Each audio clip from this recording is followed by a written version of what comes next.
Okay, I have to finish this homework until Friday, and I still haven't even started yet. What if I just rewarded myself with a popsicle every time I finish a page? That way I can surely trick my mind into working. Hey guys, in today's video we talk a bit about motivation and why so many people get it all wrong and suffer the consequences. Most people think that rewarding themselves is a great way of getting motivated, but that couldn't be further from the truth, especially in the early phases of learning something. Today we learn about the mechanism behind all of it and try to find out how to really get some interest in a new topic going. Also, parts of these ideas are based on Alfie Kohn's book Punished by Rewards, combined with a lot of meditation knowledge and knowledge about Buddhism in general. But before we begin, let's be very clear where this all applies, because it's easy to get things wrong at this stage. Obviously, blame and praise have their place, but not really when it comes to new passions you want to create intrinsic motivation for. And this is very important. If there is no intrinsic motivation there yet, all of the following is going to apply. Basically, it applies to building new habits. In meditation, it is still a good idea to work with positive feedback to ingrain the right kind of behavior towards yourself. But now to a few examples to get a good intuition. There are countless studies out there that demonstrate the effect of reward and punishment on initial and sustained motivation.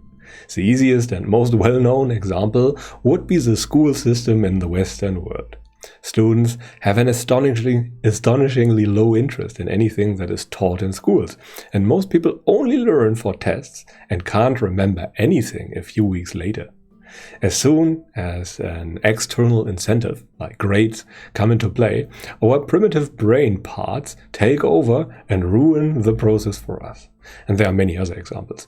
For example, there's a rather famous story of an old man that had some trouble with kids in his neighborhood that always came by his lawn and insulted him in many ways.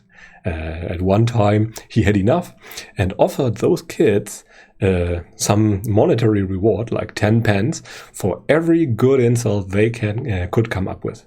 And the first day, the kids agreed and came by the old man's house, and each came up with, 5 to 10 good insults, and the man paid them. The next day, they could only come up with 2 or 3 original ones, and the man paid them again. And the third day, they have already lost interest. The monetary reward completely removed their motivation from insulting the old man that they took so much joy in. And there are many other examples. It is really easy to see that external incentives like rewards can cause a lot of harm if used the wrong way. And in general, to explain all of this, humans have 2 kinds of modes of operation when it comes to motivation. The more general conscious type of thinking and the very primitive greed type of thinking. And those 2 modes are situated in different areas of the brain. Well, at least it helps to think like that. They aren't really there. And the first revolves around the cerebral cortex and the latter around the cerebellum. And the latter is also very primitive, as that kind of the brain takes care of all the tasks that are absolutely necessary for survival, and the former takes care of the very difficult things. But let's now have a look at a brain sketch that I have prepared. It more or less looks like that. The bottom right part is the cerebellum. It's the part of the brain that takes care of all the vital function and is also somewhat associated with greed thinking, with immediate rewards that were very prevalent during evolutionary contexts. And other parts of the brain, the cerebral cortex is somewhere in the other areas, I didn't care to pinpoint it here, takes care of all the abstract thinking and of all the difficult problems that the small part of the brain, the greed part, cannot solve. And there are a lot of those problems nowadays. And people who are very good at problem solving get lots of monetary rewards, for example. So we reward the other kind of thinking a lot. And when a direct reward is involved, our primitive parts of the brain take over unless we are very, very mindful.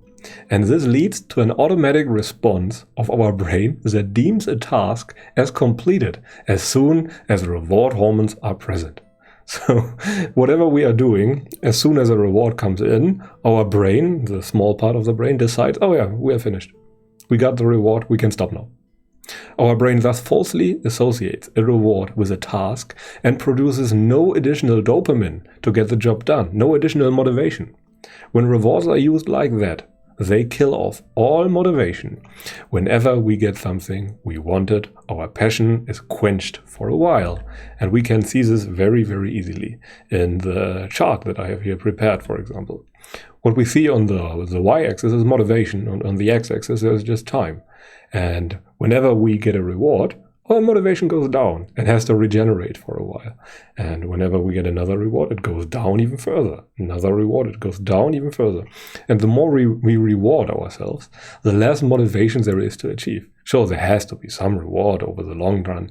Otherwise, we won't keep our motivation going. But it depends how we apply those rewards and if they are falsely associated or not. If it is really associated with the task we want to apply the reward to, we want to repeat in the future, then it is a good thing. But it's very, very easy to get things wrong on this end. And as we have seen in the graph, initial motivation is there as long as there is no reward that stops the process. The primitive mind that governs the hate and greed response cannot really distinguish between different kinds of motivation, and we have to deal with that. We have to be very careful. We really have to make sure that the right thing gets rewarded. Our brains easily falsely associate things. It is really super easy to get it wrong. It's easier than to get it right in today's educational environment, for example. But now to the long-term effects of the wrong attribution of rewards. The long-term consequences of rewards are the exact opposite of what people try to achieve with them. It leads to hostility towards the incentive implementers and to cynicism concerning the integrity of the leaders that implement all those measures. Further, since rewards stimulate the primitive brain, they lead to a bad ability for teamwork, for example, as the primitive brain is not very good at those things. And the same is true for punishments, as those two are very similar. They are more or less two sides of the same coin. However, sometimes rewards obviously work, and we can plainly see that.